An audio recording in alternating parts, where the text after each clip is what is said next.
எல்லாருக்கும் நமஸ்காரம். நான் ஆமகிரி சௌந்தரராஜன். இன்னைக்கு ஒரு புதுமையான யோசனை எனக்கு வந்தது. யோசிச்சு பார்த்தேன். அப்படியே என்னென்னா, குளியல் பற்றி. இப்போது குளிக்கிறோம் அப்படின்னா ஒரு விஷயம் சொல்கிறேன். பழைய காலத்துலலாம், இப்போ நம்ம பழைய காலம்னா எங்களோட காலத்துலன்னு வைங்களேன், அப்போ என்ன பண்ணுவாங்க, பாட்டி எல்லாம் எண்ணெய் தேய்ச்சி விடணுன்னா, எண்ணெய் தேய்ச்சி குளிக்கணுன்னா உட்கார வச்சு வாழ்த்தி ஆசீர்வாதம் பண்ணி எண்ணெய் தலைக்கு ஃபஸ்ட்டு தலைக்கு வைக்க மாட்டாங்க. ஃபஸ்ட்டு கையில் புள்ளி புள்ளியாக வைப்பாங்க. 7 பேர் பதிவிரதைகள் இருக்காங்க, அவங்க பேர், சிரஞ்சீவிகள் பேர் எல்லாம் சொல்லி அதுக்கு இது மாதிரி புள்ளி மாதிரி வச்சு, அப்புறமா தலைக்கு 3 தடவை ஆசீர்வாதம் பண்ணி நல்லா பூர்ண ஆயுசாக இருக்கணும், நல்லா இருக்கணும்னு வாழ்த்தி எண்ணெய் தேய்ச்சி விடுவாங்க.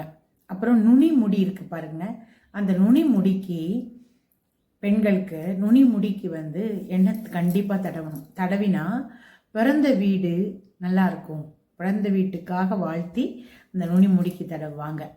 அப்புறம் கொஞ்சோண்டு மஞ்சள் தொட்டு நல்லா மங்களகரமாக இருக்கணும்னு சொல்லிட்டு எல்லாம் இந்த கன்னத்தில் தடவுவாங்க. இதெல்லாம் இப்போ யாருங்க பண்ணுறாங்க, யார் பண்ணிக்கிறாங்க? அதெல்லாம் நினச்சி பாருங்க.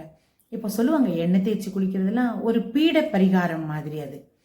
அதை அதுக்கு என்னன்னா, வாழ்த்தி அவங்க நல்லா சிரஞ்சீவியாக இருக்கணும், நல்லா இருக்கணும், நல்லா ஆரோக்கியமாக இருக்கணும் அப்படின்னு வாழ்த்தி எண்ணெய் தடவாங்க. எண்ணெய் குளியலே ரெகுலராக பண்ணினா நிறைய வியாதிகள் அதனால் வராமல் இருக்கும். அவ்வளோ உடம்ப ஹீட்டு தணிக்கும். எவ்வளோ விஷயங்கள் சொல்கிறாங்க. எண்ணெய் குளியலே இப்பெல்லாம் கிடையாதுங்க. சும்மா இப்போ இங்கே எண்ணெய் காய்ச்சி விதவிதமாக அந்த ஹேர் ஆயில் கிடைக்கிது, அது கிடைக்கிது, இது கிடைக்கிறது, தடவுறாங்க. அதெல்லாம் அதுக்குன்னு ஒரு முறை இருக்கு இல்லையா? வெள்ளிக்கிழமை பெண்கள்னா செவ்வாய் வெள்ளி, ஆண்கள்னா சனிக்கிழமை, இப்போ ஞாயிற்றுக்கிழமை தான் எல்லாரும் குளிக்கிறாங்க. ஞாயிற்றுக்கிழமையில சொல்லுவாங்க, ஞாயிற்றுக்கிழமையில எண்ணெய் தேய்ச்சி குளிக்கக்கூடாதுன்னு சொல்லுவாங்க பாட்டிலாம். குளிக்கிறதுக்கு இப்போ வெந்நீர் யூஸ் பண்ணுறாங்கன்னு வைங்களேன்.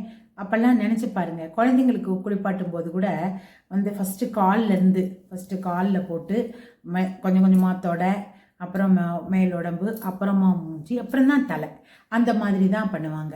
ஆனால் பச்சை தண்ணி குளிக்கிறவங்கலாம் தலைக்கு தான் ஃபஸ்ட்டு தண்ணி, அங்கேருந்து இப்படி ஹீட்டு குறையணும். பச்சை தண்ணி ஊற்றினா, சுடு தண்ணி ஊற்றினா காலிலேருந்து வரணும், இப்படிங்கிற முறையெல்லாம் இருக்குங்க.